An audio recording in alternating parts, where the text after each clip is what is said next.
Assalamualaikum warahmatullahi wabarakatuh. Bismillah, alhamdulillah, wassalatu wassalamu ala rasulillah sayyidina Muhammadin abdillah wa ala alihi wasahbihi wa ala haula wala quwwata illa billah, ma ba'du. Teman-teman mahasiswa Hukum Ekonomi Syariah Fakultas Agama Islam Universitas Wahid Hasyim yang saya hormati, kita mulai perkuliahan untuk mata kuliah metodologi studi Islam. Sebelum perkuliahan, kita baca suratul Fatihah untuk kelancaran keberkahan perkuliahan ini. Ala diniyah wa likulli ummatin sholihah. Al-Fatihah.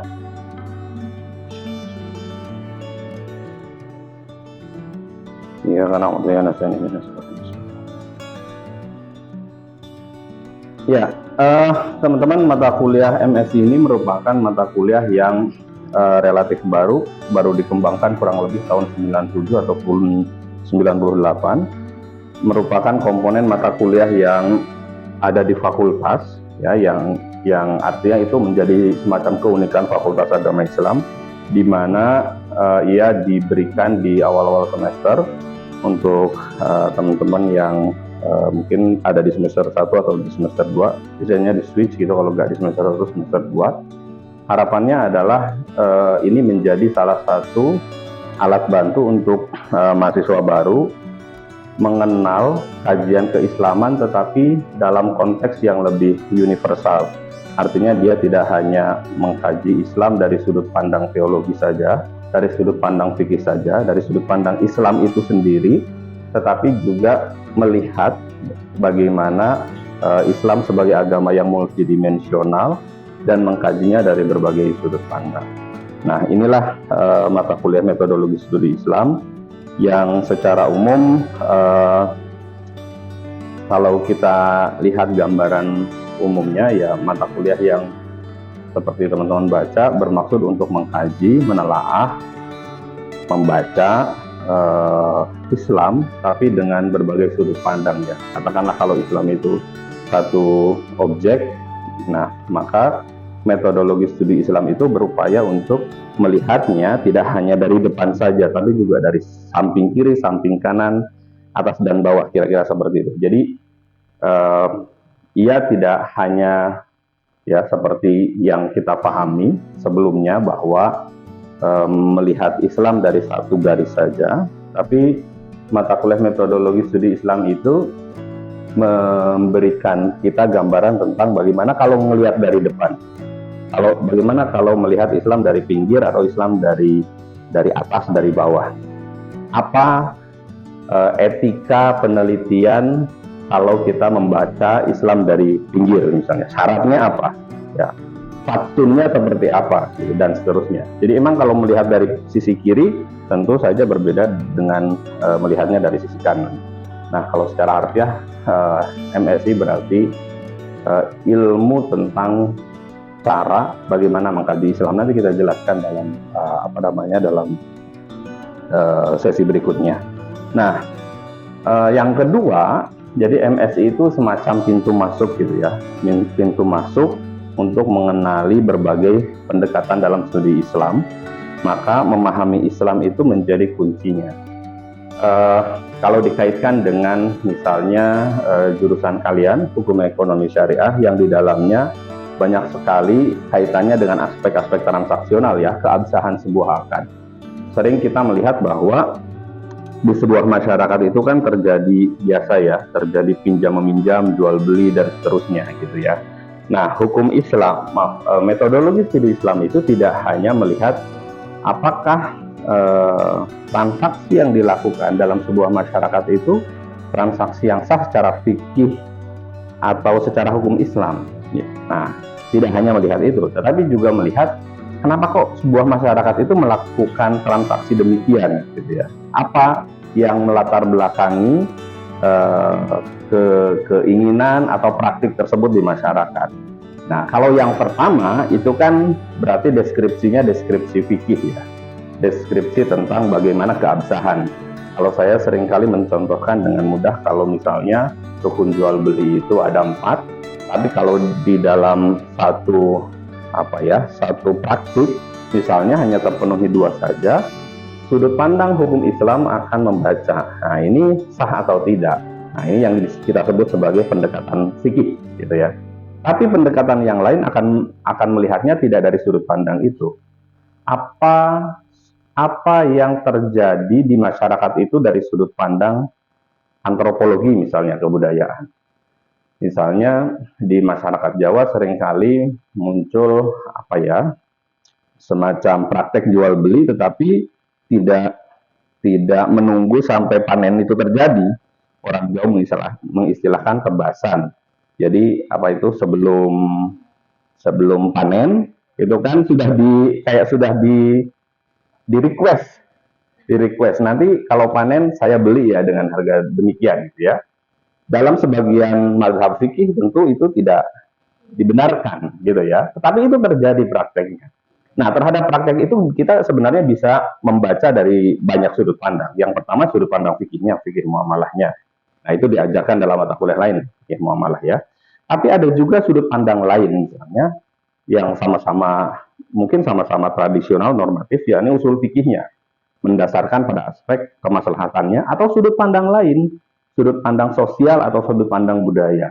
Jadi satu praktek bisa kita lihat dari berbagai sudut pandang. Nah, mata kuliah metodologi studi Islam, metodologi penelitian ya dalam konteks yang lebih luasnya sebenarnya menjadi mata kuliah yang tujuannya membekali kita mengenai perangkatnya. Objeknya bisa apa saja, tapi cara bacanya itu bisa berbagai macam.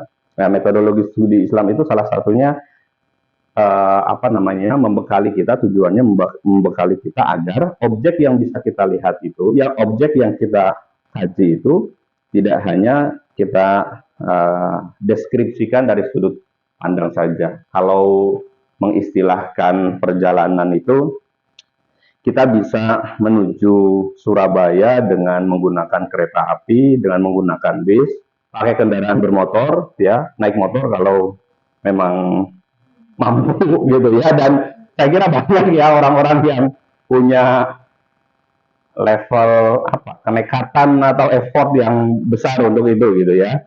Artinya banyak jalan menuju Surabaya gitu, banyak jalan, banyak cara menuju Surabaya. Seperti halnya juga banyak cara mengkaji Islam, gitu ya. Lebih mudahnya kira-kira seperti itu. Jadi Islam itu objek yang sesungguhnya bisa kita dalami dengan berbagai sudut pandang. Nah, jadi MSI itu yang membedakan MSI dengan mata kuliah yang lainnya adalah kalau MSI itu sebenarnya adalah ilmu tentang cara ya untuk mengkaji Islam. Banyak cara untuk mengkaji Islam seperti halnya juga apa namanya banyak wasilah untuk kemudian membaca Islam sebagai sebuah fenomena. Gitu. Nah, kita akan bertatap muka kurang lebih 16 pertemuan yang materi perkuliahannya. Setelah ini kita akan melihat Islam dari sudut sebagai objek kajian, lalu kenapa kemudian kita merasa perlu mengkaji itu, lalu jadi dalam Islam itu ada sebenarnya Islam dan agama-agama pada umumnya itu di dalamnya ada doktrin, ada ritual, ada kode tindakan, code of behavior, dan masyarakat muslim sebagai objek kajian. Jadi setiap agama itu kan di dalamnya mengandung kredo, ya ada syahadat gitu ya, kesaksian tentang apa namanya yang maha kuasa. Kita punya rukun iman, misalnya orang Kristen punya statement of faith gitu dan yang lain-lain. Bisa nggak sih mengkaji itu? Ya, bisa nggak mengkaji keimanan itu? Ya, nah ini yang mungkin agak menarik. Yang kedua ada ritual ya. Setiap agama pasti punya ritualnya masing-masing ya. Orang Islam sholat 5 waktu, orang Kristen ada misa, orang Buddha ada puja bakti dan seterusnya. Yang ketiga ada kode tindakan. Jadi setiap agama itu pasti di dalamnya mengandung semacam kode tindakan. Bahwa saya kalau sudah punya wudhu bersentuhan dengan lela misalnya itu membatalkan. Jadi kode tindakan yang dipagari dalam Islam. Sebagai muslim saya tidak boleh atau haram hukumnya makan daging babi misalnya. Itu kode tindakan. Jadi apa ya, semacam pagar etika, pagar moralitas yang dibangun oleh agama, masing-masing agama untuk mensecure, memagari lah kira-kira seperti itu komunitas-komunitas yang ada di dalamnya. Sama seperti Judaism atau Yahudi juga gitu ya. Yahudi juga salah satu agama yang sangat ketat sekali membangun pagar. Kode tindakan. Lalu aspek yang keempat adalah masyarakat muslim ya. Kalau kita sering menyebutnya 4C. Jadi creed, code, kultus atau ritual. Yang keempat itu community atau komunitas. Semua agama pasti mengandung itulah. Dan yang berikutnya nanti kita belajar tentang bagaimana sih pendekatan normatif. Pendekatan normatif terhadap Islam itu seperti yang kita kenal. Jadi memahami Islam itu bisa dari sudut pandang hukum Islamnya ya. Nah itu yang kita sebut sebagai fikihnya. Atau pokoknya, kalau fikih itu atasnya, atau pokoknya itu usul fikih. Ya, logika, Islamic legal theory atau teori hukum Islam, nah itu usul fikih atau tafsirnya atau tasawufnya yang berkaitan dengan etika, akhlak dan yang lain-lain. Lalu pendekatan sosial terhadap Islam. Ya, pendekatan sosial ini yang mungkin agak sedikit berbeda dengan pendekatan normatif karena dia berada di luar. Jadi bagaimana memahami masyarakat Muslim dari sudut pandang sosiologis. Bagaimana memahami konflik misalnya dari sudut pandang sosial. Nah itu yang disebut pendekatan sosial atau pendekatan budaya. Lalu pendekatan humaniora, ini yang biasa cukup familiar itu dua misalnya. Yang pertama apa itu sejarah ya, misalnya sejarah, yang kedua filsafat. Lalu kita belajar tentang bagaimana orang lain di other memahami Islam dan bagaimana pembaruan kajian Islam terjadi di Indonesia.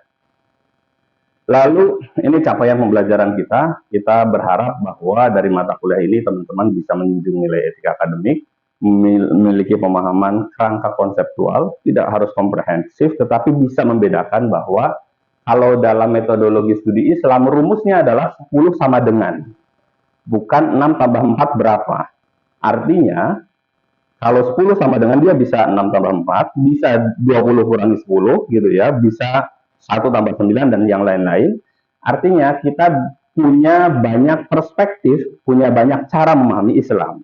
Nah, tidak hanya satu cara saja gitu ya, dengan menggunakan berbagai pendekatan. Ini bahan bacaan kita. 1, 2, 3 itu mungkin yang yang pokok, sisanya penunjang. Kita akan berdiskusi, ngobrol, ada ceramah ya, teman-teman nanti juga mungkin akan terlibat dalam proses tanya jawab. Bobot penilaiannya, ini teman-teman, partisipasi kelas agak besar. Tugas struktur ini presentasi, pembuatan dan presentasi makalah, ujian tengah semester dan juga ujian akhir semester. Oke, teman-teman, kita lanjut pertemuan yang kedua, sesi yang kedua mengenai metodologi studi Islam. Di RPS, di Silabi kita akan mendiskusikan tentang hal yang pokok sebenarnya, pintu masuk kita untuk mengkaji Islam. Ini pengantar metodologi studi Islamnya.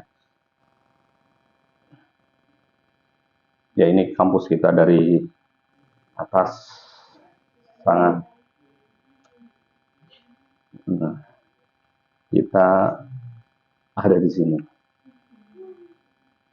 Oke, teman-teman, kalau kita belajar secara kebahasaan ya, agar kita kenal kenal dulu lah sebenarnya metodologi itu gimana apa. Metodologi kalau dalam Oxford Dictionary itu digambarkan sebagai seperangkat metode dan prinsip yang digunakan untuk menunjukkan aktivitas-aktivitas khusus gitu ya. Jadi misalnya ya research methodologies atau metodologi penelitian ya. Di kelas yang berbeda saya mengajar metodologi penelitian atau metode penelitian. Atau metodologi itu juga bisa kita gambarkan sebagai a system of ways of doing, teaching or studying something, atau sistem untuk menggambarkan, jalan untuk menggambarkan sesuatu gitu ya, mengajarnya atau melakukannya atau mengajarkan sesuatu. Nah, jadi kira-kira itulah metodologi yang kalau dalam Kamus Besar Bahasa Indonesia, ilmu tentang metode atau uraian tentang metode. Jadi kalau misalnya kita melakukan penelitian itu bukan sekedar kerja asal-asalan ya. Maksudnya Oh, saya tahu ini mereknya bla bla bla gitu ya. Oh, saya tahu kalau yang isi buku itu adalah. Nah, itu bukan pekerjaan penelitian karena tahu itu bukan pengetahuan. Beda antara know dan knowledge ya. Kalau saya ngajar filsafat, saya seringkali menyampaikan itu. Penelitian itu adalah cara untuk mendapatkan knowledge, pengetahuan, bukan sekedar know. Gitu. Kalau tahu belum tentu pengetahuan, tapi knowledge itu pasti di dalamnya mengandung unsur know. Metodologi itu adalah cara agar kita tidak hanya sekedar know, tapi juga mendapatkan knowledge, ilmu tentang cara untuk mengurai sesuatu. Nah, kalau dalam istilah lain, metodologi studi Islam juga seringkali dikenal dengan the approach of Islamic studies atau pendekatan studi Islam, atau juga Islamic studies saja, atau the academic study of Islam, atau kajian akademik tentang Islam, studi akademik tentang Islam, atau methodology of Islamic studies. Yang kalau di sini disebut inilah methodology of Islamic studies atau metodologi studi Islam. Nah, apa yang menjadi kunci metodologi studi Islam? Kunci dari mata kuliah ini adalah memahami Islam sebagai sebuah fenomena, sebagai sebuah fakta, sebagai sebuah fakta. Ya, dia bisa jadi fakta sejarah, fakta sosial, atau fakta yang bersifat imannya. Nah, dalam memahaminya, dalam membaca ini, kemudian kita menggunakan berbagai macam pendekatan. Setidaknya ada 3 pendekatan utama ya. Nanti kita bertemu di pertemuan ke-5 atau ke-6 untuk menggunakan, mengaplikasikan pendekatan ini. Yang pertama adalah pendekatan normatif. Pendekatan normatif itu seperti namanya, artinya pendekatan yang sesuai norm gitu ya, sesuai dengan norma. Pendekatan terhadap Islam yang dengan menggunakan ilmu-ilmu yang lahir dari tradisi Islam sendiri.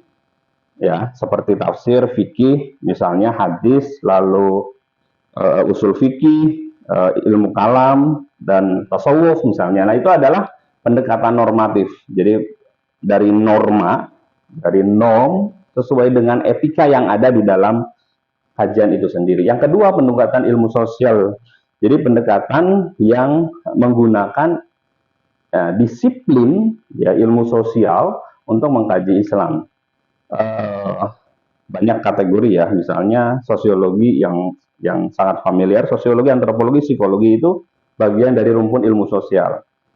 Nah, dia bisa digunakan untuk memahami Islam, tergantung dimensi apa yang akan dibahas dari Islam itu. Dan yang terakhir adalah humaniora, pendekatan humaniora yang familiar biasanya yang digunakan. Filsafat sejarah, melakukan pendekatan, mengkaji sejarah tentang Islam, misalnya mengkaji Islam dari sudut pandang sejarah, mengkaji Islam dari sudut pandang filosofis. Nah, ini yang biasa kita gunakan. Oke, sampai sini teman-teman ada yang mau ditanyakan? Di Jawa itu sendiri ya, terutama di Semarang itu sendiri Pak. Ketika ada maulid Pak, ada bersalawatan Pak, orang-orang di sini, masyarakat di sini sangat antusias Pak dalam mengikuti salawatan atau salawatan bersama dengan habaib ya Pak. Bahkan bisa dikatakan seperti supporter Pak dalam sepak bola Pak. Nah, beda dengan di sana di daerah saya itu tidak ada yang seperti itu. Walaupun selawatnya ada, cuma gairah dari masyarakat itu sendiri nggak seantusias dari masyarakat di Semarang sendiri. Yang kedua Pak, ini mengenai ketika orang di Jawa mau sholat maupun sholat sholat 5 waktu mungkin. Ya, sholat 5 waktu. Kadang itu biasanya sebelum ikamat itu mereka salawatannya secara manual Pak. Biasanya ketika mau sholat itu mengaji dulu masjidnya, radionya. Oke. Terus salawat tahrim gitu Pak. Nah, terus setelah itu baru azan. Nah, setelah azan langsung dilanjutkan dengan ikamat, tidak ada salawat-salawat kayak gitu. Nah, mungkin seperti itu Pak, mungkin bisa dijelaskan itu maksud dari itu seperti apa Pak? Ya. Terima kasih. Ya, kita tentu saya pikir sebagai umatnya Nabi ini dalam kapasitas saya sebagai orang Muslim ya, kapasitas kita untuk mencintai Nabi itu tentu saja sama saja ya. Cuma ada orang yang memang punya ekspresi yang berbeda dengan dengan orang yang lain. Mungkin itu penjelasan saya tentang bagaimana antusiasme yang meledak-ledak ya saat di sini gitu ya, ketika misalnya ada Unhas bersalawat, FAI bersalawat, Ngalian bersalawat, Semarang bersalawat dan seterusnya. Jadi ada ekspresi kecintaan yang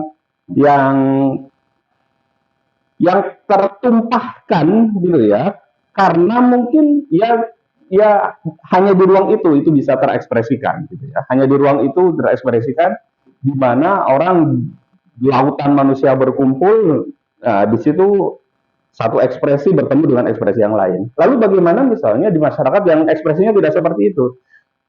Saya kira kita tidak bisa kemudian memberikan kesimpulan bahwa ya berarti tidak ada kecintaan. Ya, tidak seperti itu juga mungkin ya. Mungkin kecintaannya diekspresikan dalam bentuk yang lain.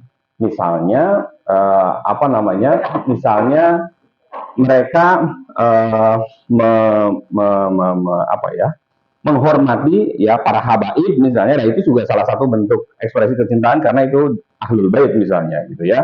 Artinya begini, poin saya adalah pada antusiasme yang terekspresikan secara terbuka dan antusiasme yang tidak terekspresikan secara terbuka gitu ya. Jadi benang merahnya itu pada antusiasme, kecintaan pada Nabi. Tidak ada ya, saya kira orang Islam yang tidak cinta kepada uswah hasanahnya, tapi pola ekspresinya yang berbeda. Nah, itu yang jawaban saya yang pertama. Yang kedua, kalau kemudian pertanyaannya poinnya Wahyudi itu apa? Yang kedua itu ya, kalau poinnya saya bisa gambarkan dua hal. Yang pertama adalah begini, isinya sama tapi kontennya berbeda. Arhim juga sama kan, assalatu wassalamu alaik gitu kan. Nah, ya dengan puji-pujian yang disampaikan secara langsung juga saya pikir mungkin kontennya sama. Cuma ya kalau ditanya kenapa kemudian orang di sini lebih memilih untuk bahasa wahyu manual gitu ya, tidak file yang disetel, karena mungkin begini ya, saya pikir tetap akan ada taste yang berbeda ya antara masjid yang diisi oleh file dengan masjid yang diisi oleh suara langsung. Tahun 80-an Gus Dur itu pernah mengkritik model keberislaman orang-orang Islam yang setelah azannya langsung, tetapi kemudian sholawatnya atau ngajinya itu nyetel kaset. Gus Dur itu kalian bisa cek di Google pernah nulis artikel judulnya Islam Kaset dan Kebisingannya. Itu tahun itu ya, Kiai Haji Abdurrahman Wahid menulis mengkritik pola keberislaman orang-orang seperti itu, Islam Kaset dan Kebisingannya. Jadi kalau tidak salah itu artikelnya. Dikoreksi kalau saya salah. Islam Kaset dan Kebisingannya, yang maksud beliau adalah bahwa orang-orang Islam sekarang itu, orang Islam saat itu ya sebenarnya lebih banyak menunjukkan aspek-aspek keberislaman yang artifisial, yang permukaan aja, tidak sampai pada substansi. Karena masjid yang diisi oleh file itu berbeda dengan masjid yang diisi oleh suara-suara yang mungkin tidak terlalu merdu, tetapi yang tersampaikan langsung gitu loh. Nah, itu yang apa? Judulnya apa? Ada nggak? Bukan Islam Ramadan. Enggak, Islam Kaset dan judul artikelnya Gus Dur lah. Nanti kalian bisa share itu. Apa Lela? Islam Kaset Gus Dur gitu. Islam Kaset dengan kebisingannya. Islam Kaset dengan kebisingannya. Coba bayangkan. Artinya itu semacam kritik lah ya, kritik. Nah, saya kira pertanyaan Wahyu itu relate dengan itu. Saya teringat dengan tulisan Gus Dur yang menggambarkan bagaimana sebenarnya kita itu seringkali berislam tapi terlalu artifisial lah, terlalu di permukaan. Yang penting kan kalau kaset kan yang penting ada suaranya gitu. Padahal bukan itu sebenarnya, bukan soal itu, tetapi soal bagaimana ya memakmurkan masjid itu memakmurkan dengan orang, bukan hanya memakmurkan dengan suara virtual gitu ya, karena sudah tidak lagi COVID. Nah, itu ya mungkin yang Ya, poinnya adalah ya ini misalnya ya. Ini kan semuanya adalah Muslim community. Bagaimana mereka mengekspresikan keberislamannya, tapi latar belakangnya kan kebudayaan yang sesuai konteksnya tidak sama, kan? Tidak sama budaya. Jadi satu Islam tapi banyak ekspresi. One religion, many expresses, gitu ya. Religious expressionsnya berbeda, religious expressionsnya berbeda. Tetapi ini sebenarnya adalah cara mereka untuk membingkai, melakukan packaging terhadap Islam yang satu sebenarnya. Islamnya universal, tetapi cara membingkai keislamannya itu tidak sama. Nah, ini mungkin mereka megengan itu apa ya? Tradisi sebelum masih ada begini, kurang lebihnya mungkin begini, tapi ya mungkin berbeda ininya lah ya, nggak selalu pakai tumpeng, tapi apa namanya ada bagian tertentu yang sama. Ini sedekah laut ya bagi orang-orang yang pesisir. Dengan mana orang pesisir? Kamu Makassarnya apa mana itu? Ya, kan Pantai Losari kan, orang pesisir. Mungkin bagi orang pesisir, laut itu adalah kehidupan ya. Jadi berterima kasih pada laut, selamatan gitu, itu kan ya selamatannya, berterima kasihnya kepada yang maha kuasa gitu kan. Tapi wasilahnya kan laut gitu. Oh, termasuk orang gunung, makanya orang gunung ya haram sekali menebang pohon di gunung, karena gunung itu yang memberikan kehidupan gitu ya kepada mereka dan seterusnya. Yang pertama yakni ada Maudhu Lompoa. Maudhu Lompoa adalah prosesi peringatan hari kelahiran Nabi Muhammad SAW yang diisi dengan berbagai kegiatan keagamaan dan budaya suku Makassar.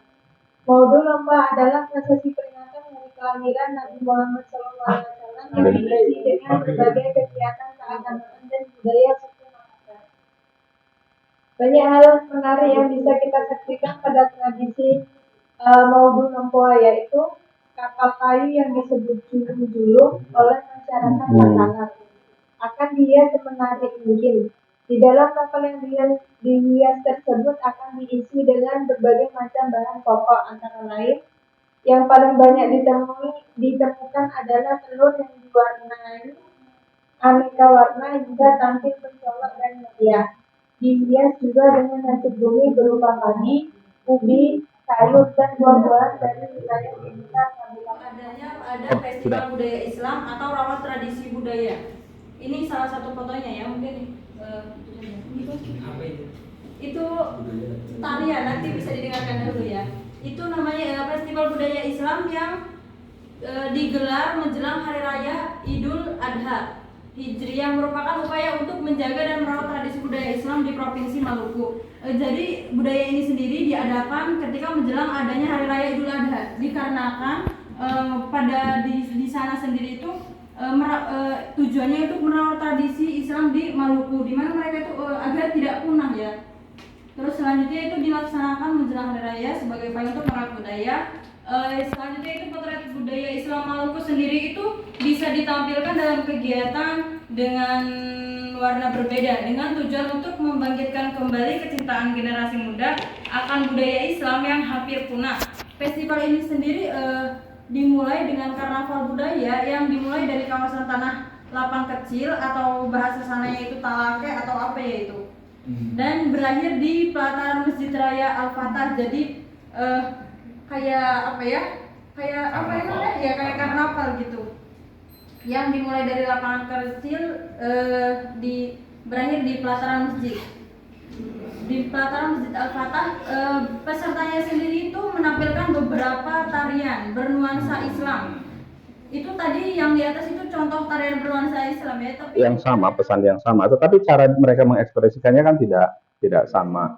Nah, atas keberagaman ekspresi itu, keberagaman ekspresi keberislaman itu, kita bisa pahami bahwa ternyata Islam itu memiliki wajah yang multidimensional, memiliki wajah yang beragam, yang pada ekspresinya itu sangat tergantung bagaimana kapasitas atau tradisi atau modal yang dimiliki oleh masyarakat itu sendiri.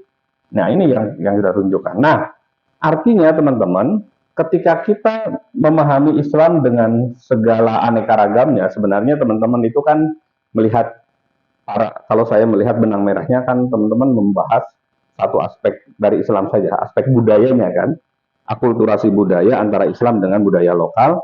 Nah, kalau kita lacak lagi, itu tidak hanya budayanya saja yang beragam, tapi juga aspek yang lain ya. Dan itu menunjukkan bahwa Islam sebagai agama yang memiliki banyak dimensi. Nah, artinya kalau kemudian kita membaca kebudayaan Islam, lalu cara pandang apa yang tepat untuk memahami budaya Islam? Pendekatan apa yang pas untuk memahami ini? Pendekatannya pendekatan apa? Pendekatan normatif atau pendekatan sosial? Budaya. Sosial budaya. Artinya kalau kita sudah bisa memilah, oh ini masalah budaya, ya pahami dia dari sudut pandang budaya.